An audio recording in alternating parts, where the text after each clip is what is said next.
Hi friends, welcome to my channel A to Z కుక్కి స్వాగతం. ఈరోజు మనం ఒక రెసిపీ తయారు చేసుకుందాం. అదేంటంటే గులాబ్ జామ్ పౌడర్తో కేక్ అనమాట అండి. ఇది చాలా టేస్టీగా ఉంటుంది, చాలా సింపుల్గా.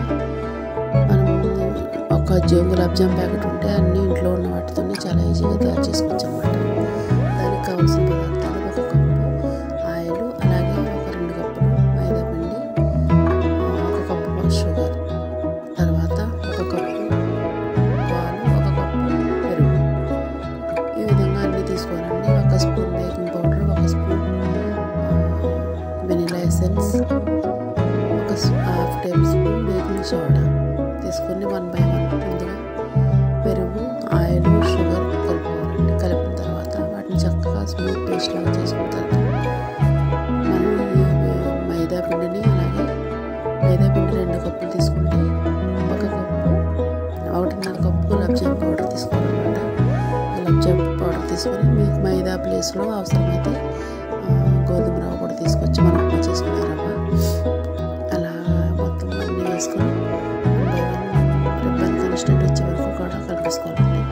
తెలిసిన విషయం కదా. అలా కలిపిన తర్వాత కేక్ వేసుకునే ప్యాన్ తీసుకుని దానికి మనకు బటర్ పేపర్ ఉంటే బటర్ పేపర్ వాడచ్చు, లేదంటే 1 స్పూన్ ఆయిల్ స్ప్రెడ్ చేసి తర్వాత ఒక స్పూన్ మైదా పిండి కూడా స్ప్రెడ్ చేసుకొని దానిలో మనం కేక్ మిక్స్ చేసుకున్న బ్యాటర్ని అందులో వేసుకోవాలన్నమాట. వేసుకున్న తర్వాత పైన మీకు నచ్చినట్లు మీకు ఇష్టమైన డ్రై ఫ్రూట్స్ వేసుకొని కుక్ చేసుకోవాలి. నేనైతే పొయ్యి మీద చేశాను.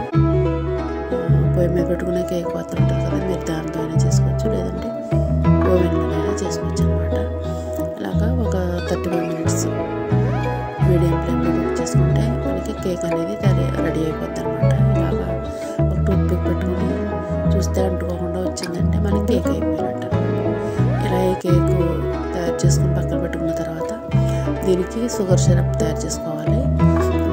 దానికి ఒక cup sugar, 1/2 cup water add చేసుకొని మనం గులాబ్ జామ్కి ఎలా అయితే షుగర్ సిరప్ తయారు చేసుకుంటామో అదే రీతిగా షుగర్ సిరప్ తయారు చేసుకొని వేడిగా ఉన్నప్పుడే ఈ కేక్ పైన ఈ సిరప్ని అంతా వేసేసుకోవాలన్నమాట. పూర్తిగా మనం చేసుకున్న సిరప్ అంతా అబ్జర్వ్ అయ్యే వరకు కొంచెం వేసుకుంటూ ఉంటే కొద్దిగా పూర్తిగా కేక్ అంతా అబ్జర్వ్ చేసుకుంటుంది అనమాట.